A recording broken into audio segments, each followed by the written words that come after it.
Com muita alegria eu quero saudar a todos com a gloriosa paz do Senhor Jesus. Para nós que fazemos a Igreja Assembleia de Deus no Rio Largo, estamos muito felizes por mais uma aula para o crescimento acadêmico e espiritual do seu povo. A minha saudação especial para o nosso líder, o reverendo Arnóbio Tavares Lima, a nossa irmã Antônia Soares. Também vai a minha saudação ao presbítero Lineker, que é o diretor da Escola Bíblica aqui na cidade do Rio Largo, bem como o presbítero Jadiel, que é o vice-diretor, e para toda a diretoria, esse grupo de homens e de mulher que faz com que aconteça de maneira promissora as aulas aqui na nossa querida cidade. A minha saudação para todos vocês que nos acompanham pelas plataformas da Igreja do Senhor, e eu acredito que vocês estarão compartilhando, estarão comentando, e outras pessoas serão alcançados, serão beneficiados por estarem conosco participando dessa aula que é tão significativa para o crescimento daqueles que terão o prazer de ter o contato. Agora, a minha saudação exclusiva, especial, é para o meu público em foco, que é o grupo do discipulado. Sei que as demais aulas, os demais alunos, eu me alegro com a presença de todos vocês, mas o meu foco é o discipulado. Nós estamos na lição de número 7, que tem por título Crendo na vinda de Jesus Cristo. Então, essa lição, ela traz um compêndio acerca das bases doutrinárias para o crescimento da Igreja do Senhor. Crer na vinda de Jesus está na nossa regra de fé e prática, na declaração da CGADB, que é a Convenção Geral das Assembleias de Deus no Brasil. Então, este tema é uma sequência de outras que estarão posteriormente sendo exibida, estarão sendo postada, ensinada para o nosso público, que é o discipulado. Então, a lição ela tem como este foco o título. Então, no próximo slide, nós vamos observar o texto bíblico em classe. O escritor da lição, ele foi muito feliz quando ele escreveu, ou quando ele escolheu Atos, capítulo de número 1, e os versículos do 6 ao versículo de número 11. E a carta aos Romanos, capítulo de número 8, os versículos 19 a 23, não estaremos fazendo menção, mas você em casa, você pode pausar o vídeo, você pode regressar, você pode fazer aquilo que você achar melhor. Então nós não estaremos lendo o texto, mas está aí para você visualizar. Atos capítulo 1, versículos 6 a 11, e Romanos capítulo de número 8, e os versículos do 19 ao 23. O próximo slide, nós vamos para os objetivos. São 3 objetivos que a lição ela traz como foco, que é descrever a realidade do mundo sem Deus. Esse objetivo ele é muito importante, e nós já queremos pedir que você fique atento, pegue seu bloco de anotação, a caneta, para você tomar nota daquilo que nós estaremos posteriormente trazendo para vocês. Então, está aqui o primeiro objetivo, a realidade do mundo sem Deus. O segundo objetivo é elencar os equívocos concernente à vinda de Jesus. E existe muito equívocos, existe muita contrariedade, muitos erros acerca deste assunto que é tão palpitante. Este assunto que é muito plausível para os dias atuais. Mas em cima disso, o objetivo de número 2, como eu falei para vocês, tem esses equívocos, esses erros, esses choques doutrinários que fazem com que as pessoas não tenham um domínio concernente acerca desse assunto tão maravilhoso. O terceiro objetivo é explicar a segunda vinda de Jesus Cristo. Então nós vamos de maneira pausada. Sei que não será como nas classes nós estarmos pessoalmente, quando nós teremos 40, 50 minutos ou até mais, para que venhamos a trazer detalhadamente esses assuntos, não é? Mas aqui está uma pincelada bem tranquila para que você possa, assim, escrever, tomar nota. O próximo slide nós estaremos na introdução, bem sucinto, quando está escrito: desde os primórdios dos tempos, além de procurar descobrir a origem da vida, o ser humano busca saber o fim do mundo. Esse questionamento da humanidade, ele é muito antigo. As pessoas quererem saber quem são, para onde vão, o que estão fazendo, e por que não dizer acerca desse questionamento acerca do fim do mundo. Então, desde que nós nos entendemos, desde as primeiras civilizações, o homem, o ser humano, ele procura buscar a fundo esses interesses, explorar esses assuntos concernentes acerca do fim do mundo, o fim das eras. E isso é muito palpitante para as pessoas, e a introdução da lição, ela traz-nos acerca desses ensinos que lá de trás, desde os primórdios, bem lá no princípio de tudo, o homem tem esses anseios para querer saber acerca do fim do mundo. No próximo slide, eu trouxe aqui uma interação com você, novo convertido, você discipulado. Essa interação, essa troca, esse contato acerca da vinda de Cristo, nós precisamos ter em foco uma palavra-chave, que é a esperança. Existe até adágio, né, que a esperança é a última que morre. Para nós, não. A esperança, que é um estado de expectativa para algo que pode acontecer de maneira eminente. A nossa esperança é Jesus. A nossa esperança é Cristo. Então nós ficamos muito felizes, porque essa interação é de que nós precisamos ter esta palavra-chave para meditarmos na segunda vinda de Jesus.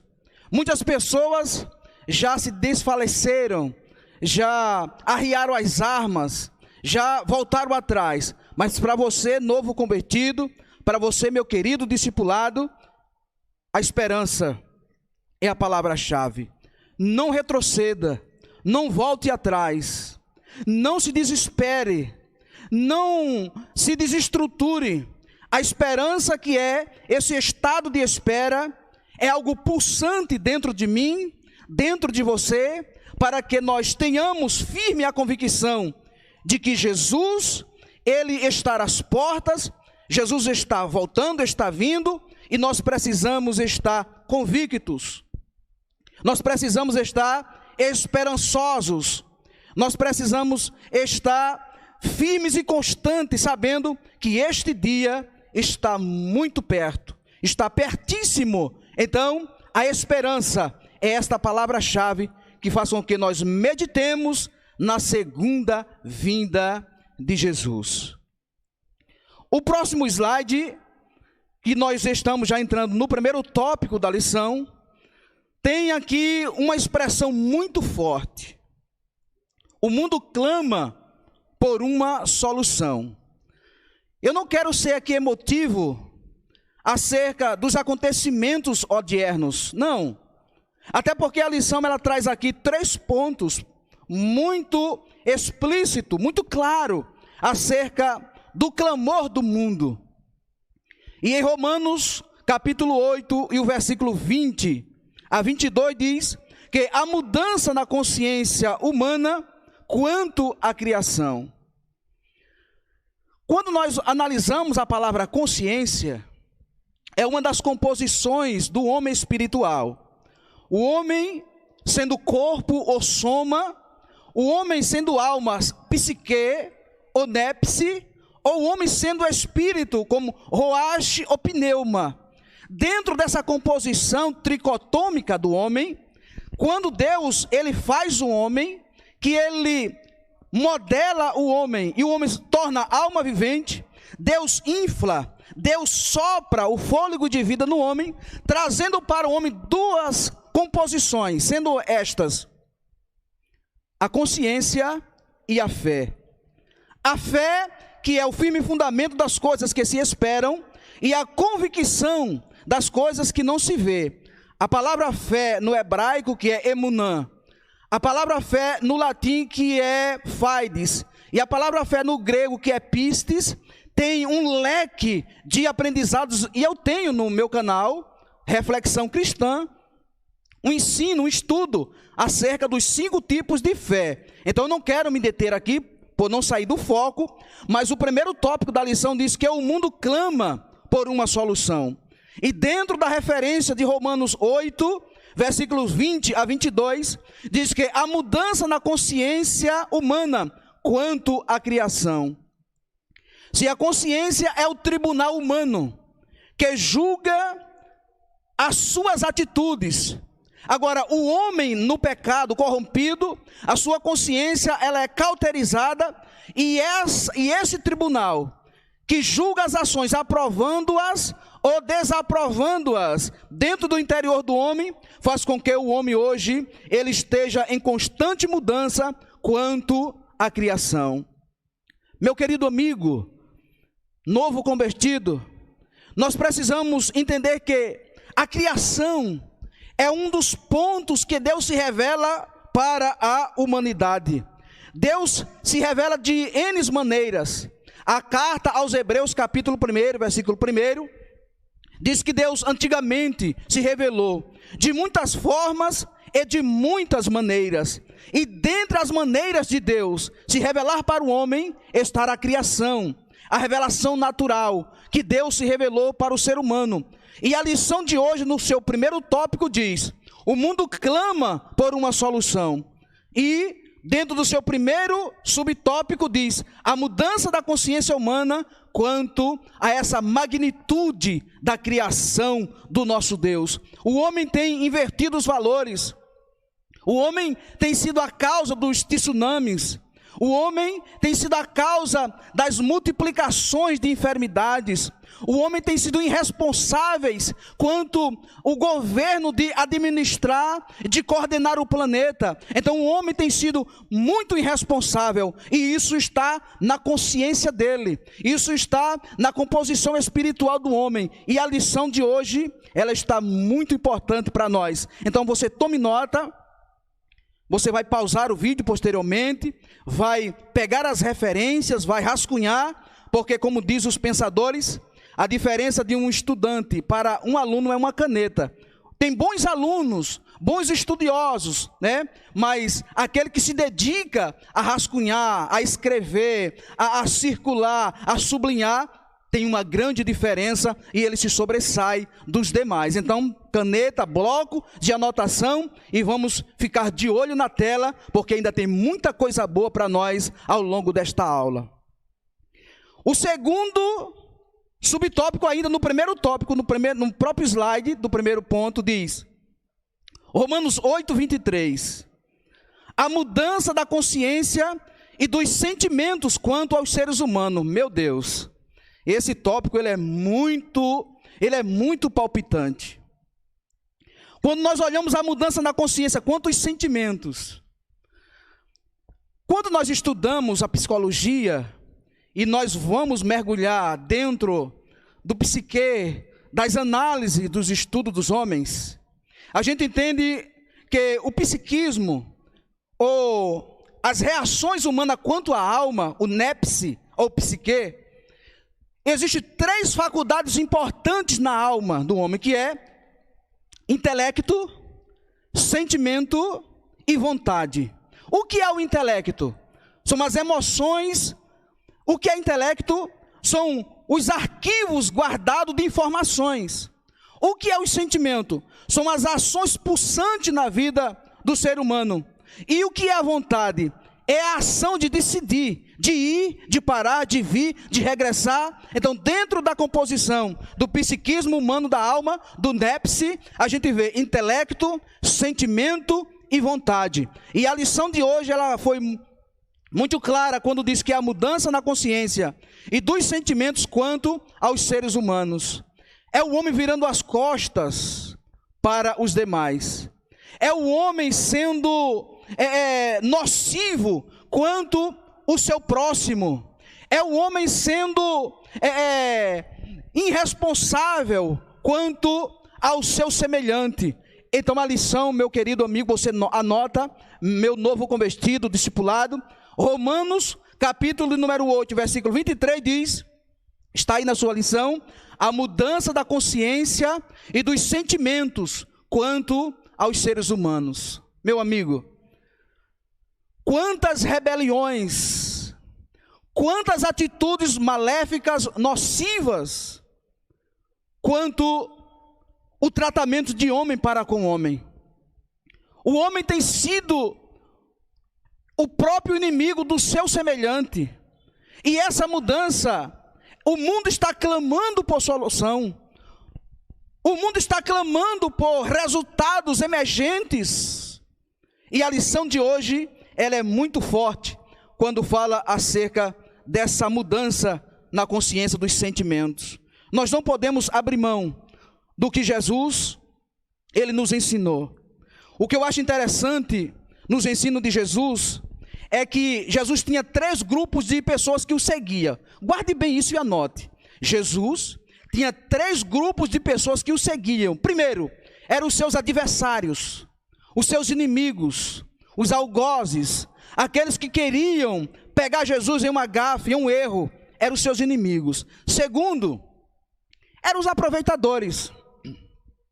Eram aqueles que queriam a multiplicação dos pães, a multiplicação dos peixes, mas não queria seguir a sua doutrina. E qual era a doutrina do Senhor dentro desse contexto que eu estou falando? Jesus dizia, se alguém te bater a face, você dará outra. Em outras palavras, se alguém vem com violência, você responde com mansidão. Jesus dizia, se alguém te convida a andar a 1 milha, ande 2, vá com ela e não deixe ela lá, venha com ela, volte, regresse. Se alguém te pede o paletó, você também dá a camisa, dá a túnica. Esses eram os ensinos de Jesus. Então, esse segundo grupo, os aproveitadores, eles não queriam essa doutrina, eles queriam os pães, os peixes, os milagres, os favores, mas seguia a Jesus não. E o terceiro grupo eram os seus verdadeiros, os seus discípulos, os seus seguidores. Então, o homem afastado de Deus, ele tem essa mudança nos sentimentos e se afastando cada dia mais daquilo que é amar o próximo como a ti mesmo. Dentro ainda do primeiro ponto da lição diz, o reino da justiça, da paz e do bem. E Apocalipse capítulo de número 21, versículo 4 diz, e Deus enxugará dos seus olhos toda lágrima, e lá não haverá mais tristeza, nem pranto, nem sofrimento, porque as primeiras coisas já se passaram. Então esse reino de justiça e de paz e do bem estará às portas e nós estamos acreditando. Vamos para o próximo slide, que é o segundo tópico, o segundo ponto da lição. Os equívocos concernentes à vinda de Jesus. Quando eu me deleitava nessa leitura, eu fiquei imaginando as datas, os anúncios acerca desses equívocos. Então, o primeiro subponto diz a contagem regressiva. Jesus é categórico em dizer que nós não vivamos ansiosos, preocupados, fazendo nota, buscando fontes extra-bíblicas para saber acerca da vinda de Jesus. E muitas das pessoas ficaram fazendo essas anotações. Muitos homens disseram, não quero ofender ninguém, é claro, mas eu lembrei de uma frase de um pensador que dizia, adeus até 1000 e tanto, que 2000 não chegará. Essa frase foi repetida, foi dita, e nós estamos em 2020. Vocês lembram da data de ontem, né? Da data, melhor dizendo, 14 de maio, a repercussão que houve sobre um evento global que estaria acontecendo? O famoso 14 de maio de 2020, que as pessoas falaram tanto, meu amigo Shalom, meu amigo novo convertido, nós estamos firmes na Bíblia, nós estamos voltados para a palavra, não podemos dar referência acerca da vinda de Cristo. Jesus disse, porém daquele dia e hora, ninguém sabe. Mateus 24, versículo 12. Jesus falou quanto homem, agora quanto Deus, Ele sabe e sempre saberá. Tanto o Pai, quanto o Filho, quanto o Espírito Santo sabe. Mas Jesus, quanto homem, Ele disse, aquele dia e hora, ninguém sabe. O segundo subponto de terrorismo e medo. Às vezes eu fico analisando muitos homens que têm influência, são influenciadores digitais, estão na mídia, dando data, fazendo coisas nocivas. Então você, novo convertido, você tem o nosso líder, que é o pastor Arnóbio Tavares Lima, temos presbítero Rocha, que é o coordenador geral aqui na cidade do Rio Largo, e na sede, e nas 32 congregações tem um líder que trabalha acerca disso. Então, não se apavore, não fique com medo. Nós estamos vivendo um momento de afastamento social, mas isso vai passar, a igreja vai se unir de maneira coletiva e nós vamos glorificar juntos o nome do Senhor. Então, terrorismo e medo, as pessoas estão disseminando, mas você fique focado na lição, fique focado na palavra, na sua liderança e nos dados especiais, nos dados oficiais que a igreja sempre está lançando para os seus fiéis, para os seus membros. E o terceiro diz, Jesus já veio? Isso é uma referência lá do acontecimento do ano 70 do nosso século, né? Quando houve a destruição, o general Tito ferozmente entra em Jerusalém, destrói. Então muitos cristãos pensaram que era já a vinda, já estava acontecendo, ou teria acontecido a vinda do Senhor. Mas isso você pode olhar depois, tem referência na sua lição, e nós não vamos nos deter muito acerca disso. Próximo slide é o terceiro e último ponto. Diz assim o terceiro tópico da lição: o que representa a segunda vinda de Jesus? O que isso reflete para nós, para mim, para você, para as famílias? Aí o primeiro subponto diz, uma mensagem de esperança. É o que a Igreja Assembleia de Deus no Rio Largo, é o que a Igreja Assembleia de Deus em Alagoas, é o que a Igreja Assembleia de Deus no Brasil tem feito. A Igreja Assembleia de Deus no Brasil, na pessoa do pastor José Wellington Bezerra da Costa Júnior, que é o líder da CGADB.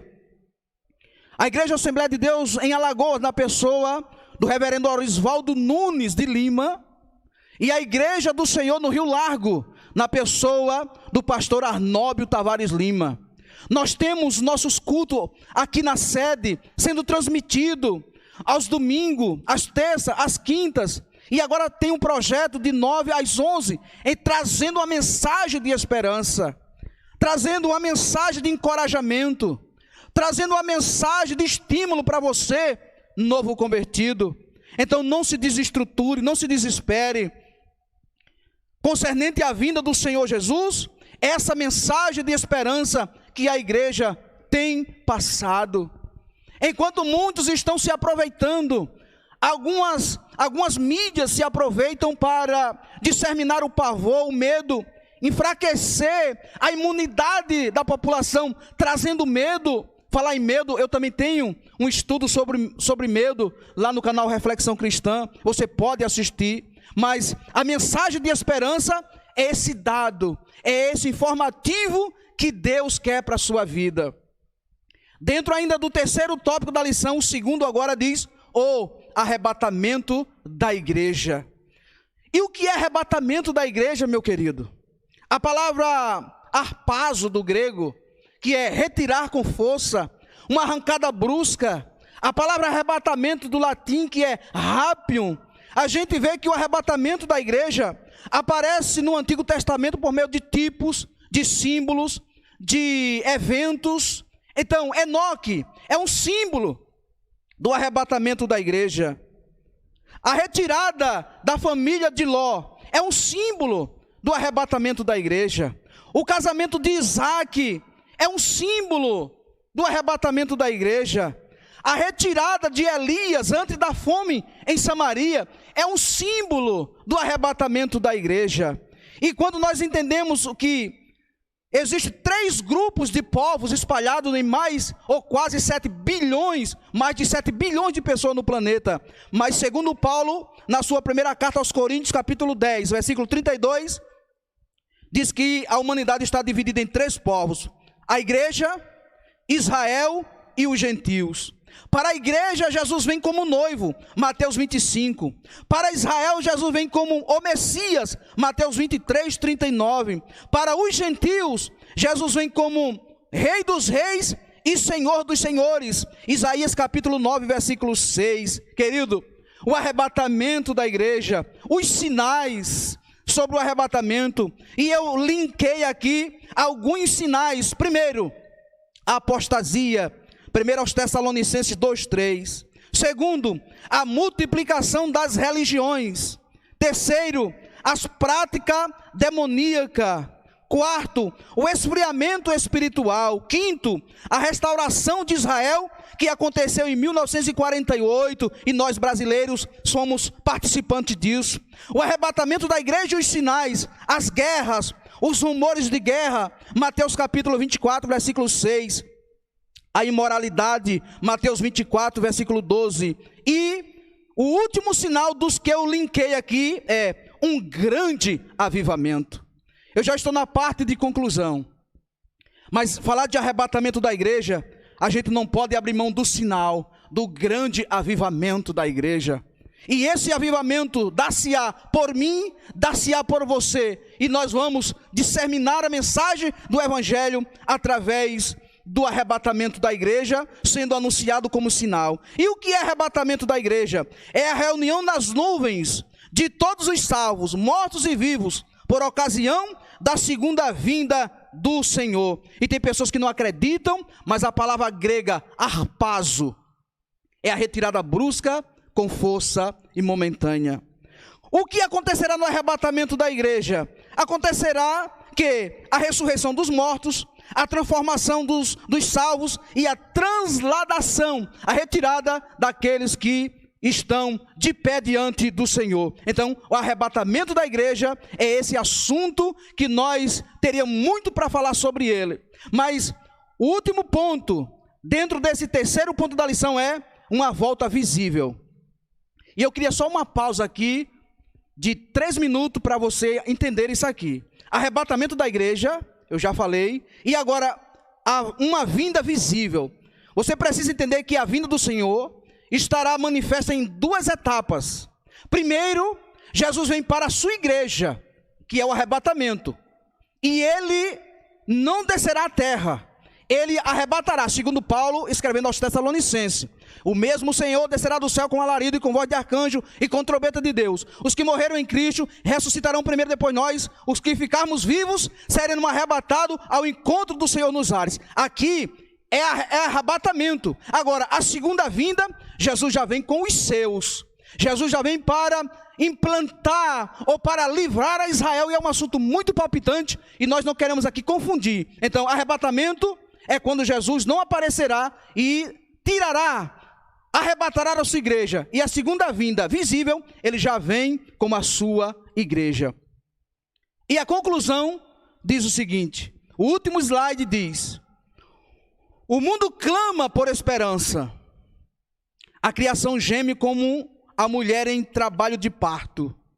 Assim como ele subiu, voltará majestoso. Então o mundo está vivendo uma turbulência.